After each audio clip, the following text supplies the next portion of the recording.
Ahora vamos a hablar de las variables de la ventilación mecánica. Las variables control, que se trata de las variables que el ventilador regula para suministrar la ventilación, como lo son el volumen, que va en relación directa con el flujo, las variables de presión y las variables de tiempo. El comportamiento de estas variables permanecen constantes a pesar de los cambios de carga impuestos en el ventilador. Dentro de estas variables, entonces tenemos las variables de fase.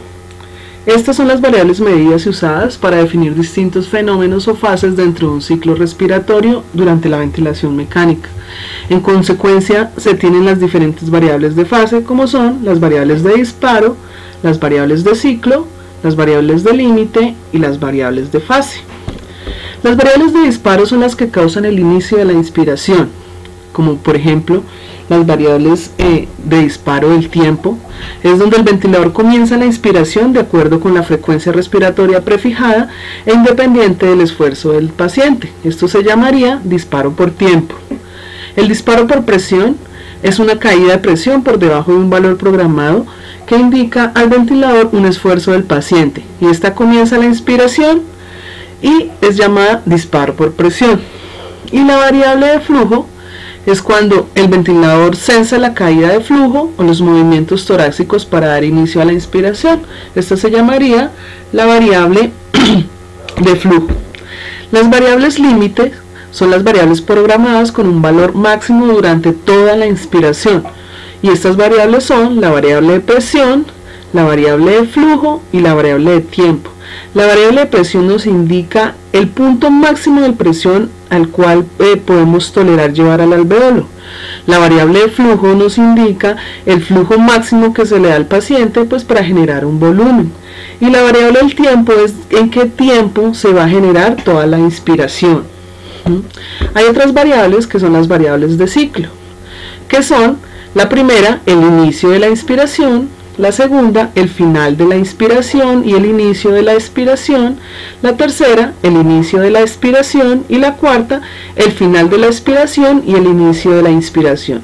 Debemos recordar que cuando se realiza una extubación a un paciente y no se realiza adecuadamente, o cuando los pacientes se autoextuban, podemos ver que hay fallos en la ventilación o en la oxigenación porque se está alterando la variable de ciclo, o sea, la tercera variable, que es el inicio de la expiración.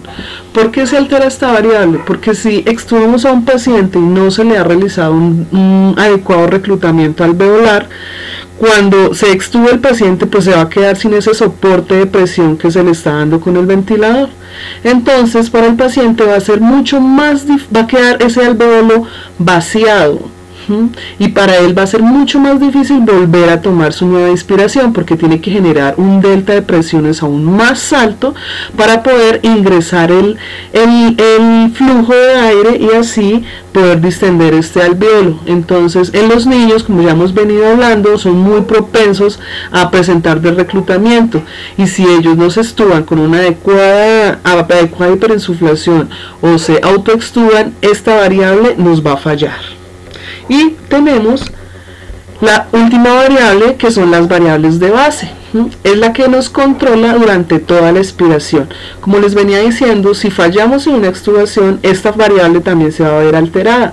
¿Por qué? Porque la mayor parte de los ventiladores realizan control de la presión como variable durante la expiración, y si le quitamos abruptamente esta presión al alveolo, nos va a quedar sin una presión de base, como va a ser el PEP, disminuyendo así la capacidad residual funcional, y en los pacientes de alta frecuencia disminuyendo la presión media de la vía aérea, que es la que nos va a manejar directamente la oxigenación.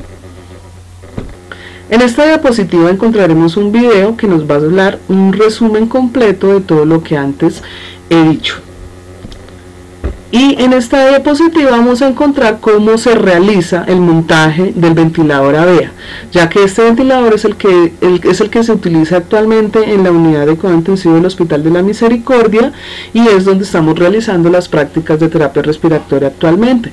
Por eso me ha parecido pertinente ingresar cómo se arma este ventilador en todo este tutorial. Entonces ahora vamos a ver cómo se realiza la programación de la ventilación mecánica.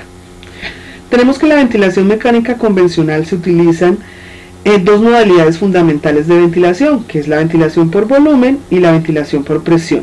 Algunos de los parámetros a programar serán específicos de la modalidad de ventilación elegida, mientras que otros serán comunes entre ambas.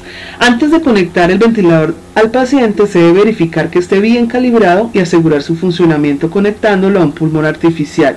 Y luego se procederá a la programación del mismo de acuerdo a la modalidad ventilatoria escogida y a la patología que esté presentando el paciente en ese momento o por el cual fue llevado a la falla respiratoria, teniendo en cuenta el peso del paciente, y la programación incluirá los siguientes parámetros ventilatorios. Tenemos el primer parámetro ventilatorio a programar, que es el volumen corriente. Este volumen corriente es la cantidad de gas que el ventilador le envía al paciente en cada respiración.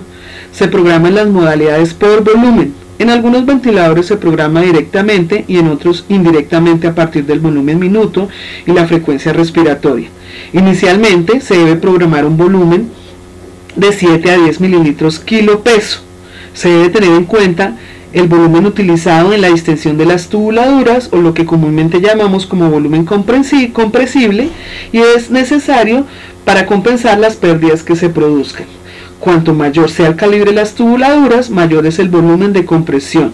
Por el contrario, cuanto menor sea el calibre, mayores son las resistencias que se oponen al flujo de gas, provocando en las modalidades de volumen un aumento de presión pico y en ambas modalidades una disminución del volumen corriente.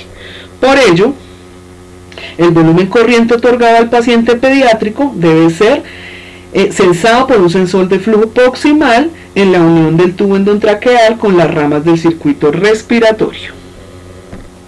El segundo de nuestros parámetros ventilatorios a programar es la frecuencia respiratoria. ¿Qué es la frecuencia respiratoria? Es el número de respiraciones por minuto que se debe programar tanto en la modalidad por volumen como en la modalidad de presión. Se correlaciona con la edad, recomendado alrededor de 25 a 30 respiraciones por minuto en lactantes, de 20 a 25 respiraciones por minuto en niños y de 12 a 20 respiraciones por minuto en niños mayores y adolescentes. La frecuencia respiratoria está relacionada de forma inversa con el tiempo dedicado a cada ciclo respiratorio, de tal manera que si la relación IE se mantiene constante, el tiempo inspiratorio disminuye con el aumento de la frecuencia respiratoria y viceversa. Ahora vamos a ver cómo es la programación del volumen minuto. El volumen minuto de gas que el ventilador envía al paciente en cada minuto de ventilación es el producto del volumen corriente por la frecuencia respiratoria. El volumen minuto es el parámetro que mejor se correlaciona con la presión arterial de CO2 y la presión arterial de oxígeno. Se programa en modalidades de volumen. En algunos ventiladores se programa a partir del volumen corriente y la frecuencia respiratoria. En otros, directamente junto con la frecuencia respiratoria, determinan así el volumen corriente. Otro parámetro a programar muy importante es el tiempo inspiratorio. El tiempo inspiratorio es el gas que entra por las vías aéreas a los pulmones y se distribuye entre ellos. Se programa directamente o indirectamente en las modalidades de volumen y de presión. En la ventilación por volumen se puede adicionar un tiempo de pausa con un flujo cero que favorece la distribución del gas en los pulmones y permite la monitorización de la compliance estática. Los tiempos inspiratorios prolongados permiten velocidades de flujo más bajas, reduciendo las resistencias dinámicas de la vía aérea y mejorando la distribución del gas intrapulmonar. Sin embargo, hay que tener en cuenta y considerarse que aumentan la presión media de la vía aérea, disminuyendo por lo tanto el retorno venoso y el gasto cardíaco. Los tiempos inspiratorios cortos aumentan la resistencia de la vía aérea por incrementar la velocidad del gas, y la distribución del gas se dirige preferentemente hacia los alvéolos más distensibles. En las modalidades por volumen aumenta la presión pico y el riesgo de barotrauma. Los tiempos inspiratorios deben ser programados de acuerdo a la edad y a la patología del paciente. Siempre hay que tener en cuenta una adecuada relación inspiración-expiración para que haya un adecuado barrido de CO2 y una adecuada oxigenación.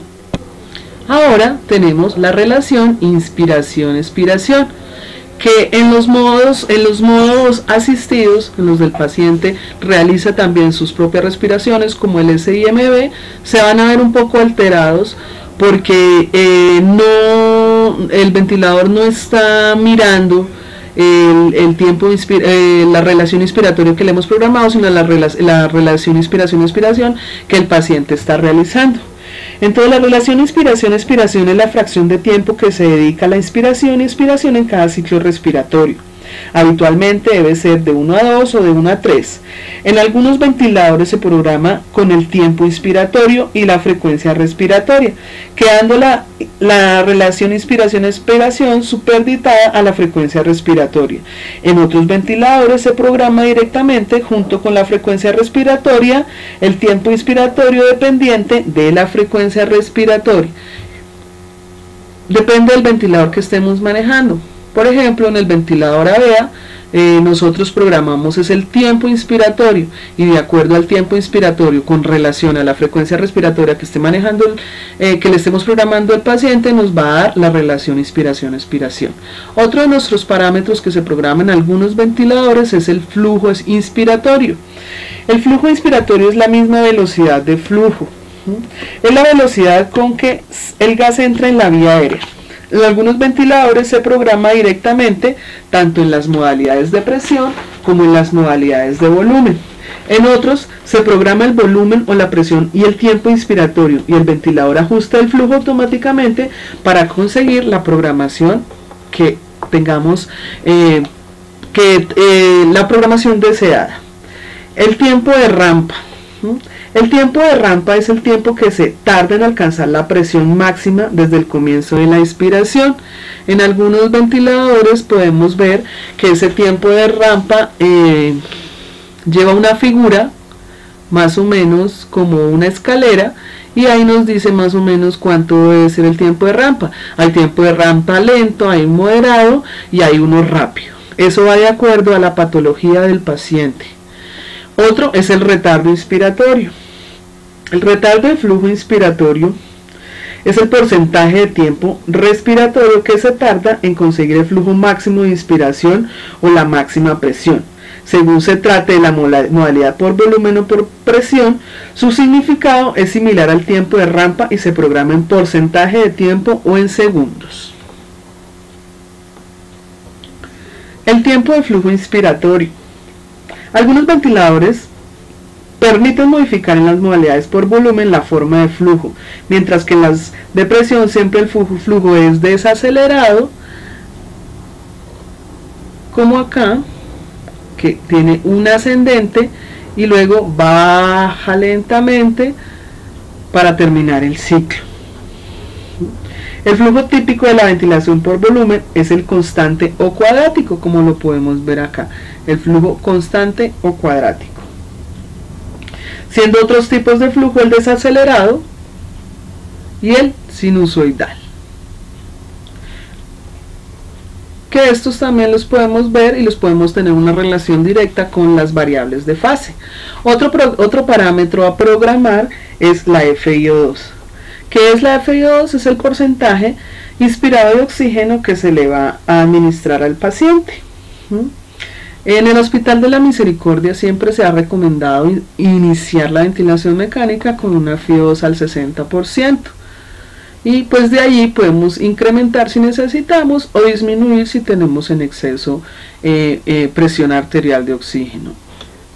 La sensibilidad o trigger o disparo es el dispositivo que permite que el ventilador abra su válvula inspiratoria cuando lo demanda el paciente. Puede ser activada por presión o por flujo y debe estar programada de forma tal que no aumente el trabajo respiratorio. Uno por un lado eso. Otro, que no dispare un ciclo respiratorio en falta de esfuerzo respiratorio al censar pequeñas fugas. Y otro es que este equilibrio es especialmente difícil de conseguir en los lactantes.